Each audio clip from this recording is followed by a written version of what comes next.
আজকের এই ছোট্ট ভিডিওটির মাধ্যমে আপনাদেরকে শাশুড়ি বৌমার একটি গল্প শোনাবো। আজকের দিনে আমার শাশুড়ির সাথে আমার কি সম্পর্ক ছিল সেটার গল্প আপনাদেরকে শোনাবো। কাল রাতে মেহমান এসেছে বাসায়। তো সকালে ঘুম থেকে উঠে একটু দেরি হয়ে গিয়েছিল। ঘুম থেকে উঠেই দেখি শাশুড়ি মা নাস্তা বানিয়ে ফেলেছেন এবং দুপুরে রান্না বান্নার আয়োজন করছেন। মূলত বাসায় মেহমান আসলে শাশুড়ি মাই রান্না বান্না করেন। বিষয়টা আমার কাছে খুব ভালোই লাগে। ভাবলাম শাশুড়ি মা যখন রান্না বান্না করছেন তো আমি ঝটপট ঘরগুলো গুছিয়ে নিই। তো আমার যেই কথা সেই কাজ, ঝটপট ঘর দৌড় গুছিয়ে নিচ্ছিলাম। ওদিকে বিছনাপাটি গুছিয়ে এখানে ডাইনিং টেবিলটাও একটু গুছিয়ে নিচ্ছিলাম। ডাইনিং টেবিল গোছাতে গোছাতে মনে হলো আপনাদের সঙ্গে একটু রান্নাবান্নার ভিডিও শেয়ার করি। তো এই যে আমার শাশুড়ি মা রান্নাবান্না করছেন, তো আমি একটু পাশ দিয়ে গিয়ে একটু ভিডিও করে নিয়েছি। রান্নাঘরটা খুবই ছোট, তারপরে একজন ঢুকলে আরেকজন ঢোকা যায় না, ভাবলাম একটু শেয়ার করি, আপনাদের কাছে হয়তো বা ভালো লাগবে।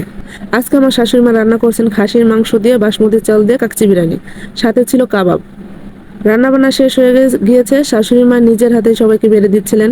খুবই ভালো লাগে এই বিষয়টা। সবার প্লেট এনে হাজির করেছি, এখন শাশুড়ি মা এক এক করে সবাইকে খাবার বেড়ে দিয়েছেন। আর এই যে খাবারটা খেয়ে নিচ্ছি। খাবারটা বেশ ভালোই মজা হয়েছিল। বাসায় মেহমান আসলে শাশুড়ি মা অনেক মজার মজার খাবার রান্না করেন। এমনিতেও মজার মজার খাবার তো রান্না করেনি, তাহলে মেহমান আসলে একটু স্পেশাল কিছু হয়। কেমন লাগলো আজকে আমার আর আমার শাশুড়ি মায়ের গল্প?